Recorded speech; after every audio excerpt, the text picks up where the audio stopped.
which improves his combat efficiency vastly. The book, the bookmark, and the 2 chosen abilities in total means Chrollo can use 4 Hatsu abilities all at the same time now.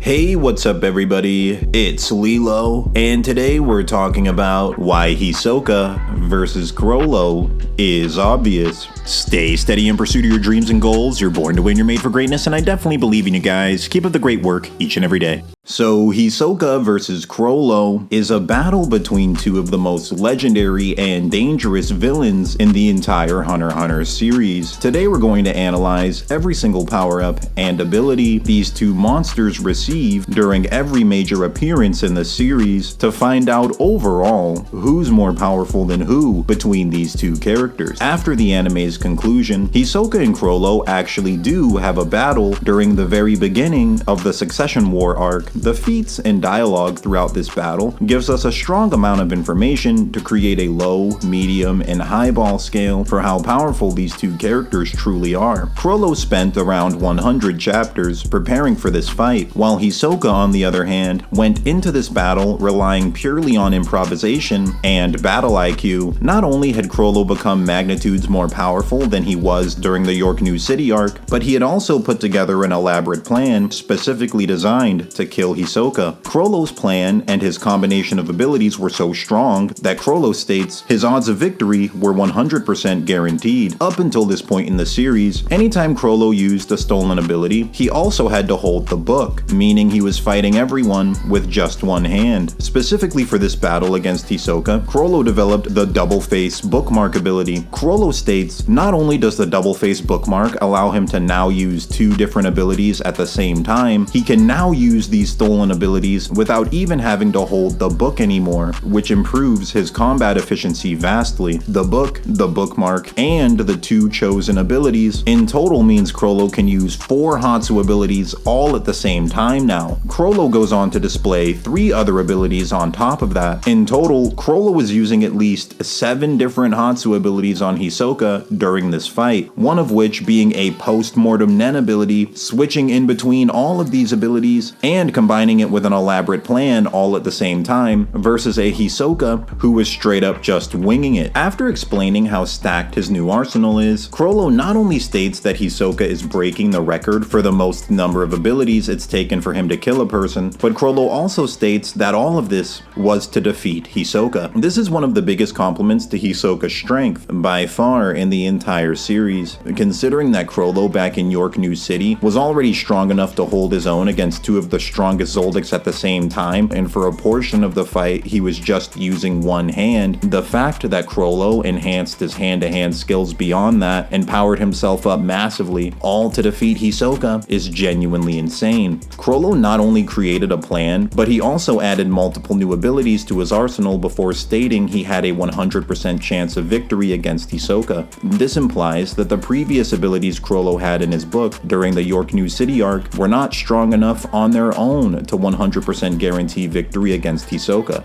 The lowball interpretation of this statement is that with no plan in York New City, if Chrollo fought Hisoka, Chrollo's victory would still be somewhat possible, just not 100% guaranteed. The highball interpretation of this statement is that Hisoka is so powerful that York New City Chrollo, even with an elaborate plan, would still not be able to 100% guarantee victory against Hisoka, no matter how hard Chrollo tried. During their battle, Hisoka blocks a rush of kicks from Chrollo while taking 0 notable damage. Furthermore, throughout most of the battle, Chrollo was hiding and disguising himself amongst the crowd, and avoided a direct 1v1 confrontation with Hisoka. And while chasing Chrollo down, Hisoka states if he attacks Chrollo directly, Chrollo will have to block with his body. That's hardly a situation Chrollo desires. And finally, despite Chrollo's massive plan and preparation, Hisoka still manages to land 2 strong attacks on Chrollo within moments of Chrollo entering Hisoka's fighting range. All of this heavily implies that not only does Hisoka have slightly more aura capacity, aura output, and stronger physical stats than Chrollo, but he also just has stronger fighting improvisation skill. Hisoka states one of his greatest joys is letting his opponents have all the advantages possible, then just defeating them anyway and making their plans fail. Meanwhile, Chrollo states one of his strengths is putting together the perfect combo of abilities abilities specifically needed to beat his opponents. Hisoka having more experience with just straight up improvising mid-battle is very likely. All this heavily implies that if Hisoka were to fight Chrollo in the York New City arc, with both fighters having no plan or preparation, Hisoka would be more likely to win extreme difficulty. And if you highball Hisoka, you could argue that even if Chrollo had a plan, Hisoka could still find a way to squeeze out a victory against York New City Chrollo. Hisoka versus the bookmark post-mortem Nen wielding Chrollo with no plan is far more debatable. However, some fans believe that on top of immense preparation, Chrollo might have actually been cheating throughout the fight. One big implication of this is the scene where Hisoka fights off hundreds of puppets at the same time. During the start of their battle, Hisoka analyzes how long it takes for Chrollo to make a puppet clone. Hisoka then analyzes how long it takes for Chrollo to apply the Proof of Humanity stamp and the Sun and Moon ability to the clones, granting Chrollo the ability to control them and turn the clones into powerful explosions. Chrollo vanishes into the crowd, and after doing these calculations in an instant, Hisoka states that at most, Chrollo would have made 20 or 30 more clones that will attack him at any moment. Immediately after this, Hisoka is suddenly charged by literally hundreds of clones, which is many times more than Hisoka's initial estimate. Hisoka states even if Chrollo skipped steps and did not use Sun and Moon, he would at most be attacked by 50 clones. So being attacked by hundreds made zero sense, especially when you consider how incredible Hisoka's analysis was all throughout the rest of the fight. The series never outright explains how this happened, which is one of the many factors that makes this fight so interesting, but it strongly hints at two different possibilities. One option is that Chrollo created hundreds of clones before the fight even began. Another option, one that many fans believe, is that the Phantom Troop members Shalnark, Koratopi, and maybe even Machi were actually in the audience helping Chrollo with the fight the entire time. And when you analyze the fight closely, you realize this is actually very possible. Here's one way this could have happened that fits the story very well. A bit after using both Shalnark and Koratopi's needle and cloning abilities at the beginning of the fight, it's very possible that Chrollo gave their abilities back to them while Chrollo was hiding amongst the audience members, meaning during the portion of the fight where Chrollo is jumping Hisoka with a horde of 30 clones, Koratopi and Shalnark would be free to create more clones in the audience the entire time while Chrollo was fighting Hisoka with the puppets in the arena. Then when Chrollo vanished back into the crowd, all he would have to do is put stamps on the clone's head. This would perfectly explain why there was hundreds of clones attacking Hisoka rather than 20 or 30 like Hisoka had estimated there would be. This is backed up by the fact that we see Chrollo speaking into a phone during the battle. Shalnark's ability up until that point was never shown using voice commands, meaning it's very possible that Chrollo was speaking to his Phantom Troop team members with this dialogue. Furthermore, there's a line of dialogue where Hisoka states, "It seems like Shalnark's needles were being pulled from people long range with something like a fishing line," which lines up very well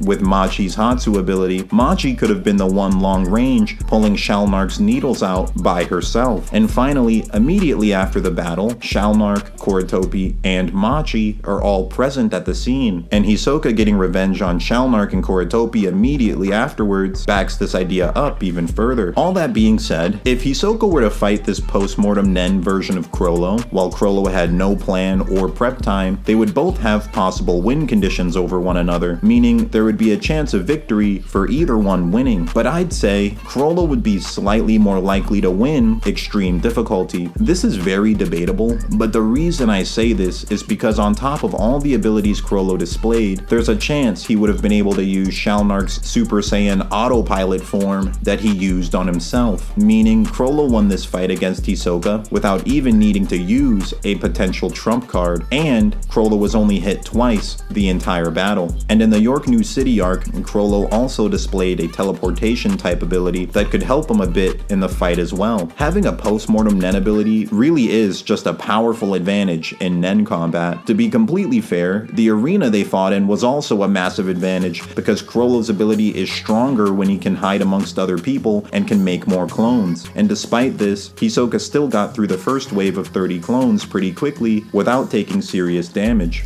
If they were to fight in an open field, in terms of raw combat ability, I'd say Hisoka would have an advantage. And if Hisoka's able to dodge the Super Saiyan Needle mode attack, then you could argue Hisoka would win the battle against an exhausted Chrollo at that point, but being able to dodge an attack that powerful from a character as strong as Chrollo is very debatable. Hisoka genuinely might not be able to. It really could go either way. This version of the fight is very debatable, so let me know what you guys think in the comments. Now finally, after losing to Chrollo, Hisoka revives himself with Post-mortem Nen and immediately reveals new powers that he never had before. He regenerates his missing limbs with bungee gum and is shown using bungee gum to augment his combat speed. This new version of Hisoka is so powerful that Chrollo states he will have to risk his life evolving his Hatsu abilities to an even greater level before fighting this new Hisoka. And even with his current Post-mortem Nen abilities, if he fights this new Hisoka, Chrollo might die if he doesn't evolve first. This heavily implies that in the newest chapters, this new version of Post-mortem Nen Hisoka is stronger than the current chapter's version of Chrollo. So current Hisoka, as of right now, is stronger than the current Chrollo. But if Chrollo succeeds in evolving his abilities again, then Chrollo would very likely surpass Hisoka. They have a very interesting dynamic in the series right now. That's everything I wanted to say. Thank you guys for watching, and I'll see ya on the next one.